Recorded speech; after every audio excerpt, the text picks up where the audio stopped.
คุณผู้ชมครับ Investment Minutes วันนี้นะครับจะพามาเจาะลึกทางด้านของประเด็นนะครับเกี่ยวกับตลาดออฟฟิศให้เช่านะครับในภูมิภาคเอเชียแปซิฟิกกันล่าสุดความคืบหน้าจะเป็นอย่างไรรวมถึงตลาดของไทยที่ได้รับผลกระทบจากปัจจัยการเมืองด้วยนะครับมาพูดคุยพร้อมกันนะครับกับทางด้านของคุณเจมส์พิชเชนครับหัวหน้าแผนกวิจัยจาก CBRE ประเทศไทยกันครับคุณเจมส์สวัสดีครับสวัสดีครับครับคุณเจมส์ครับ so first of all can you elaborate more on the overall demand and supply condition for the office market throughout Asia Pacific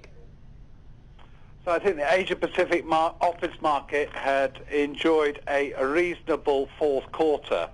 where we saw demand returning in some sectors, particularly from pharmaceutical companies across the region. Local banks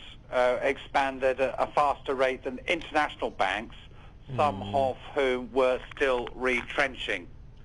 So the overall market was actually quite positive. We saw a strengthening in demand, and the prospects for the upturn are reasonably positive in most markets. We saw more, especially an uptick,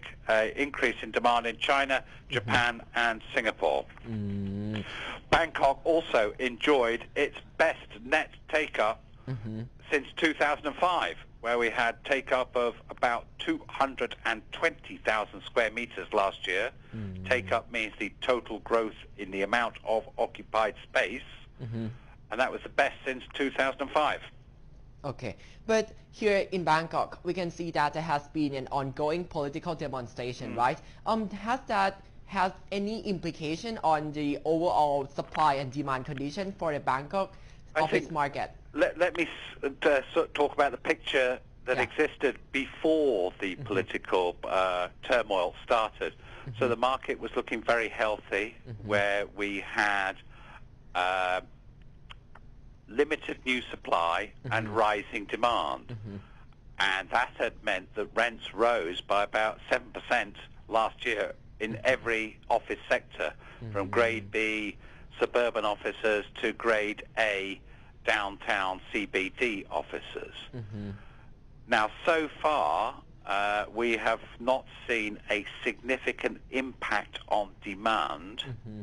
from the political turmoil, but the transactions that we are concluding in the moment in January and February were deals where approvals were given in October or November last year. And what we have seen is a slowdown in new foreign companies setting up in Thailand. And the longer that the turmoil and uncertainty continues, the more that it will affect demand, and it will be very hard for international companies to get approval to expand their operation in Thailand or to set up a new operation in Thailand.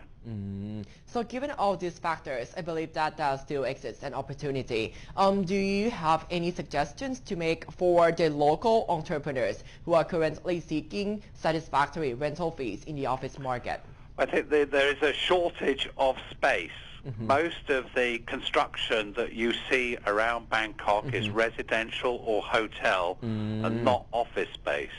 There is only 450,000 square meters of offices due for completion over the next 3 years, compared to a total stock of 8 million square meters.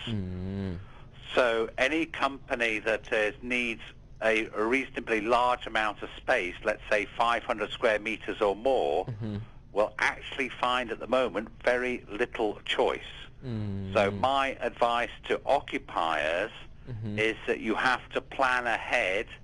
at least 1 year before your existing lease expires, or that you will need the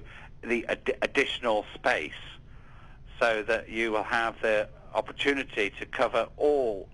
the choices.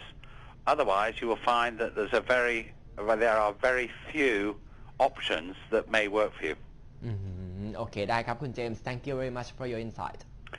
ขอบคุณครับ ครับและนี่คือมุมมองที่นำมาประเมินกันนะครับด้านของตลาดกรุงเทพเดี๋ยวมาสรุปให้คุณผู้ชมคร่าวๆก่อนนะครับเราได้เห็นว่าด้วยปริมาณซัพพลายที่มีอยู่อย่างจำกัดในตลาดนะครับประกอบกับความต้องการที่มีมากขึ้นทั้งในผู้ประกอบการในและต่างประเทศแนวโน้มของราคามีการปรับตัวสูงขึ้นอย่างต่อเนื่องซึ่งอิทธิพลด้านการเมืองนะครับไม่ได้ส่งผลกับราคาเท่าไหร่กลับส่งผลกับแนวโน้มการชะลอการตัดสินใจจัดตั้งทางด้านของบริษัทจากนักลงทุนต่างชาตินะครับวันนี้มีคำแนะนำดีๆมาฝากกันนะครับด้านของการก่อสร้างปัจจุบันโดยรวมยังคงเป็นการก่อสร้างในตลาดของ residential market หรือว่าตลาดที่อยู่อาศัยเพราะฉะนั้นปริมาณพื้นที่ของตลาดออฟฟิศในอนาคตยังคงมีจำกัดอยู่ผู้ประกอบการที่อยากจะหาโอกาสในการที่จะไปเช่าออฟฟิศมีตัวเลือกหลากหลายต้องรีบดำเนินการแพลนอย่างน้อย1 ปีก่อนจะหมดสัญญาเช่านี่คือมุมมองดีๆครับที่นำมาฝากกันผ่านทางช่วงของ investment minutes กับนาทีพลิกกลยุทธ์ลงทุนในวันนี้ครับ